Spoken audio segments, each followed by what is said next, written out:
Assalamualaikum warahmatullahi wabarakatuh.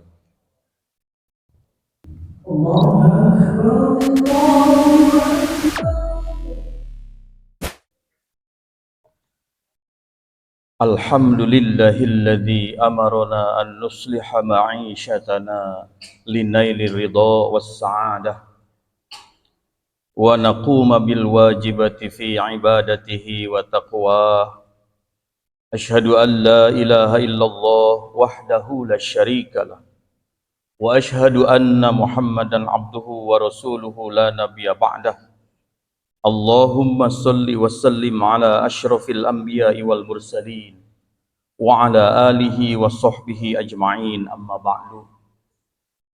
Faya ibadallah, usini nafsi wa iyyakum bitaqwallah, faqad fazal muttaqun. Faqad qala Allah ta'ala fi kitabihil karim, a'udzu billahi as-sami'il 'alim minasy syaithanir rajim. Bismillahirrahmanirrahim. Wa idzibtala Ibrahima rabbuhu bikalimatin fa'atammahun. Qala inni ja'iluka lin-nasi imama. Qala wa min dzurriyyati. Qala la yanalu ahdiz zalimin. Wa qala aidan fi ayatil ukhra, inna Ibrahima lahalimun awwahum munib. Shadaqallahul azim. Puji syukur kita panjatkan kehadirat Allah Subhanahu wa taala. Hari ini kita masih diberi kesempatan Allah untuk hidup di dunia, memperbaiki diri, memperbanyak amal, mempersiapkan kehidupan yang sebenarnya. Itulah kehidupan akhirat. Seringkali pada masa-masa bulan ini di Zulqa'dah dan Zulhijjah, ada satu ayat yang sering dikutip, wa tazawwadu fa inna khairaz zadit taqwa. Berbekalah, karena sebaik-baiknya bekal adalah takwa. Salawat dan salam mudah-mudahan dilimpahkan kepada junjungan kita Nabiullah Muhammad sallallahu alaihi wasallam, kepada keluarganya, kepada para sahabatnya, dan mudah-mudahan sampai kepada kita yang insyaallah akan mengikuti ajarannya sampai akhir zaman. Hadirin sidang Jumat rahimakumullah, dalam sebuah riwayat, Nabi Ibrahim alaihissalam suatu saat beliau berkurban, annahu qaraba al-fashat. Jadi jumlah kurbannya tidak tanggung-tanggung. Jadi Ibrahim alaihissalam berkurban sebanyak 1000 ekor domba. Kemudian wasalasa mi'ata baqarah, dan 300 ekor sapi, serta wa'imata badanatin, dan 100 ekor unta. Fi sabilillah, di jalan Allah. Maka semua orang terkejut ya, semua orang merasa takjub. Demikian pula para malaikat dengan apa yang sudah dikorbankan oleh Ibrahim alaihissalam. Maka kemudian mereka bertanya tentang itu, dan Ibrahim alaihissalam kemudian menjawab, kullu ma taqarraba bihi laisa bisyai'in indi. Jadi semua yang aku korbankan itu bukan milikku.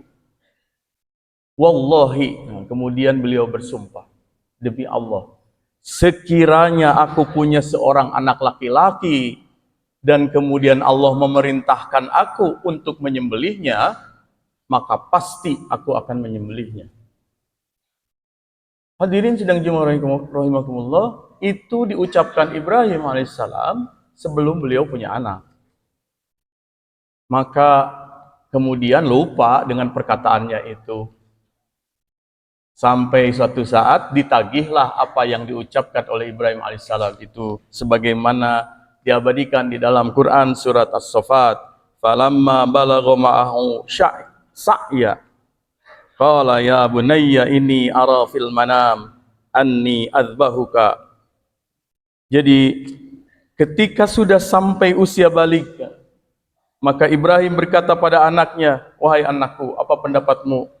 Karena aku tadi malam bermimpi untuk supaya menyembelihmu.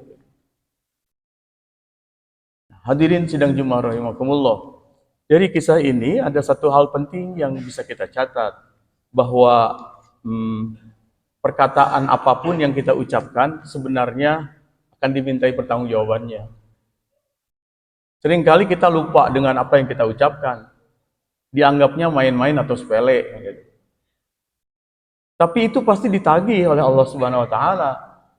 Cuman bedanya Ibrahim alaihissalam dalam Al-Qur'an memang disebutkan oleh Allah, wa idzibtala Ibrahim rabbuhu bikalimatin fatammahunna. Dan ingatlah tatkala Ibrahim diuji dengan beberapa kalimat. Para mufassir berbeda pendapat apa yang dimaksud dengan beberapa kalimat, tapi kesepakatannya adalah Nabi Ibrahim diuji dengan berbagai ujian yang berat.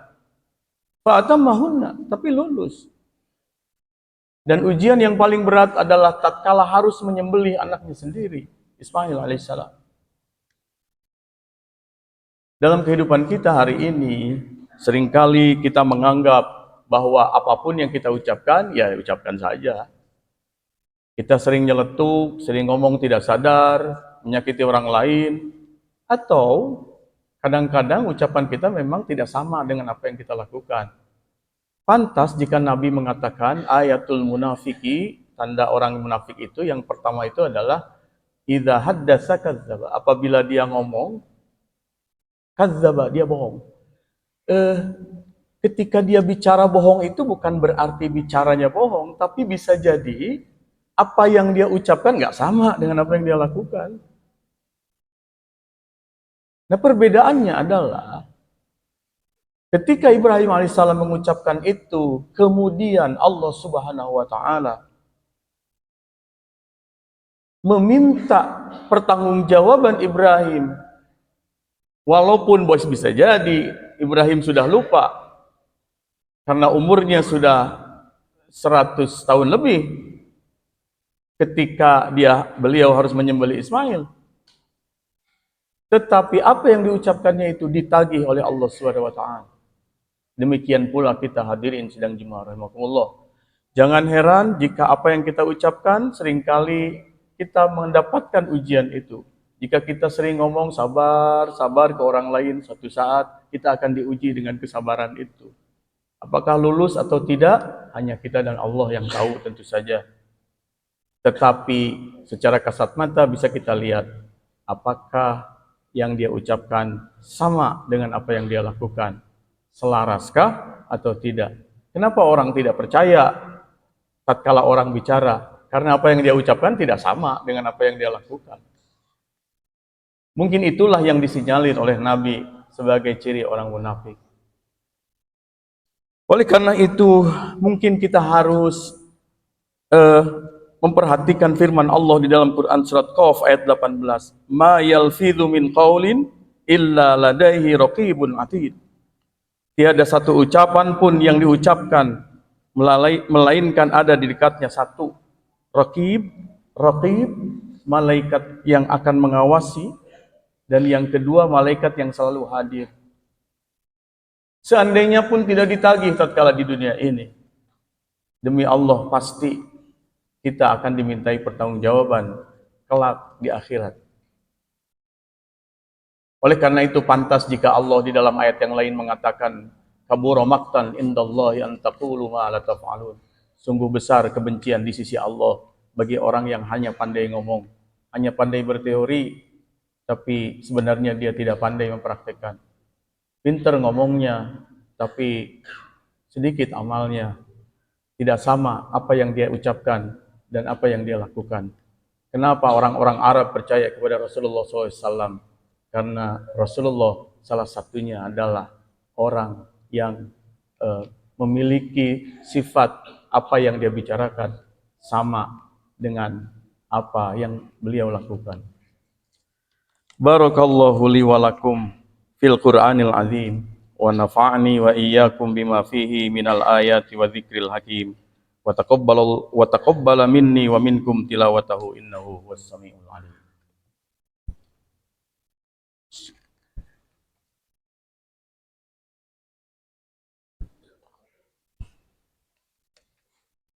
Alhamdulillahilladzi lahu ma fis samawati wa ma fil ard walahul hamdu fil akhirati wa huwal hakimul khabir.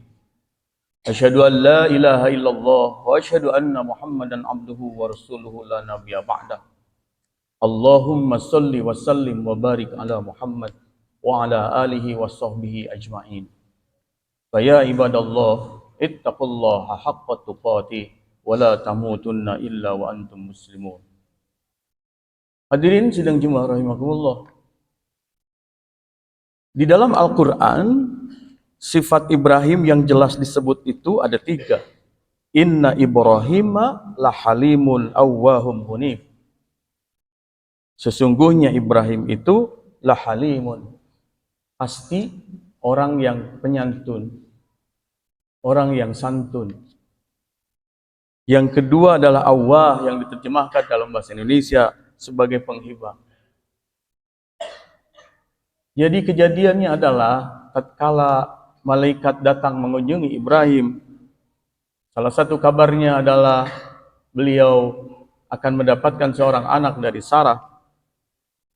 Tapi kabar yang kedua adalah akan diazabnya kaum Sodom, kaumnya Nabi Lut. Maka tatkala mendengar itu, Ibrahim kemudian memprotes malaikat. Jadi jika ada sesuatu yang menyebabkan orang lain akan mendapatkan siksa, apalagi di dalamnya ada orang soleh, maka Ibrahim inginnya ditunda saja. Tapi ini pun terjadi kepada beliau. Tatkala Ibrahim disuruh menyembelih anaknya Ismail, maka Ibrahim alaihissalam tidak tergesa-gesa. Di hari pertama, tatkala mendapatkan mimpi, itu tidak langsung dilakukan. Karena khawatir itu bukan datang dari Allah Subhanahu wa taala, tapi khawatir datang dari bisikan setan. Itulah yang kita kenal dengan yaumut tarwiyah, yaitu tatkala Ibrahim ragu, apa ini benar perintah Allah atau bisikan dari setan, dari iblis. Di malam yang kedua Ibrahim kembali bermimpi. Disitulah kemudian Ibrahim yakin bahwa itu adalah perintah Allah. Maka disebutlah itu sebagai Yaumul Arafah. Dan pada tanggal 10, tatkala hari penyembelihan, itulah yang disebut dengan Yaumul Udhiyah atau Yaumul Nahar. Jadi tidak tergesa-gesa, malah bertanya dulu kepada Ismail. Apa pendapatmu? Wahai anakku, ya bunayya, inni ara fil manami anni azbahuka fanzur madza tara. Apa pendapatmu? Qala ya abatif al. Ya abatif al ma tu'mar satajiduni insyaallahu minas sabirin. Itulah jawaban Ismail. Ya bapakku, lakukan saja. Insyaallah. Lakukan apa saja apa yang diperintahkan oleh Allah. Insyaallah aku akan menjadi orang-orang yang sabar. Inilah Ibrahim yang kemudian memiliki sifat munib, mengembalikan, menyerahkan, berserah diri kepada Allah Subhanahu wa taala. Sehingga apapun keputusan Allah Subhanahu wa taala, luar biasa, sesulit apapun, maka tidak pernah dikeluhkan oleh Ibrahim alaihissalam. Mudah-mudahan Allah Subhanahu wa taala memberikan sifat, setidaknya sifat-sifat yang mirip seperti Ibrahim. Setidaknya kita memiliki sifat menjaga lisan, menjaga ucapan agar selaras dengan apa yang kita lakukan. Dan kita memiliki sifat halim, santun, awwah, sifat penghibah, dan juga munib, sifat menyerahkan diri, berserah diri pada Allah Subhanahu wa taala dengan apapun yang terjadi, apakah itu kebaikan atau keburukan, semuanya kita serahkan kepada Allah Subhanahu wa taala. Marilah kita berdoa kepada Allah, mudah-mudahan Allah mengampuni dosa kita, mengasihi kita, menyayangi kita seluruh kaum muslimin dan muslimat. Bismillahirrahmanirrahim. Alhamdulillahirabbil alamin. Hamdan syakirin, hamdan na'imin, hamdan yuwafi ni'amahu wa yukafi mazidah. Ya Rabbana lakal hamdu kama yanbaghi li jalali wajhikal karimi wa azimi sultanik. Allahumma salli wa sallim wa barik ala sayyidina Muhammad wa ala alihi wa sahbihi ajma'in. Amin ya Allah ya Rabbal alamin. Allahumma nawwir qulubana bi nuri hidayatik kama nawwartal arda bi nuri syamsika abadan abadan bi rahmatika ya arhamar rahimin. Rabbana zalamna anfusana wa in lam taghfir lana wa tarhamna lanakunanna minal khasirin.